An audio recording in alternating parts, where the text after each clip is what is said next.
Online share trading തട്ടിപ്പ് വിദേശ മലയാളിക്ക് നഷ്ടമായത് 4.5 കോടി. നമസ്കാരം, കൊട്ടാരക്കര മീഡിയയിലേക്ക് സ്വാഗതം. പെരുമ്പാവൂർ സ്വദേശിയായ വിദേശ മലയാളിക്ക് ഓൺലൈൻ ഷെയർ ട്രേഡിംഗ് തട്ടിപ്പിലൂടെ നഷ്ടമായത് 4.5 കോടി രൂപ. ഷെയർ തട്ടിപ്പിൽ വിദഗ്ധയാണെന്നും പണം നിക്ഷേപിച്ചാൽ വൻതുക ലാഭം കിട്ടുമെന്നും പ്രലോഭിപ്പിച്ചാണ് തട്ടിപ്പിനിരയാക്കിയത്. സംഭവത്തിൽ എറണാകുളം റൂറൽ ജില്ലാ സൈബർ പോലീസ് കേസെടുത്ത് അന്വേഷണം ആരംഭിച്ചു. തട്ടിപ്പിനിരയായ മലയാളി ദുബായിൽ വെച്ച് ഒരാളെ പരിചയപ്പെടുകയായിരുന്നു. തുടർന്ന് വാട്സപ്പ്, ജിമെയിൽ തുടങ്ങിയ മാധ്യമങ്ങളിലൂടെയായിരുന്നു ഇവർ ആശയവിനിമയം നടത്തിയിരുന്നത്.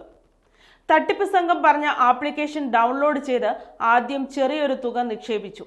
അതിന് വൻ ലാഭം തിരിച്ചു നൽകി. അത് വിശ്വാസത്തിന് കാരണമായി. പിന്നീട് ഓഗസ്റ്റ് 12 മുതൽ നവംബർ 11 വരെ തട്ടിപ്പ് സംഘം പറഞ്ഞ വിവിധ അക്കൗണ്ടുകളിലേക്കായി പല പ്രാവശ്യങ്ങളിലായി 4.5 കോടിയോളം രൂപ നിക്ഷേപിക്കുകയായിരുന്നു. ഇതിന്റെയൊക്കെ ലാഭമെന്ന് പറഞ്ഞ് വൻതുകകൾ അവർ യുവാവിന് വേണ്ടി തയ്യാറാക്കിയ പേജിൽ പ്രദർശിപ്പിച്ചിരുന്നു. ഒടുവിൽ തുക പിൻവലിക്കാൻ ശ്രമിച്ചു. അതിന് സാധിക്കാതെ വന്നപ്പോഴാണ് തട്ടിപ്പാണെന്ന് മനസ്സിലായത്. തുടർന്ന് ജില്ലാ പോലീസ് മേധാവി വൈഭവ് സക്സേനയ്ക്ക് പരാതി നൽകുകയും SP-യുടെ മേൽനോട്ടത്തിൽ rural cyber police station team അന്വേഷണം ആരംഭിക്കുകയും ചെയ്യുകയായിരുന്നു.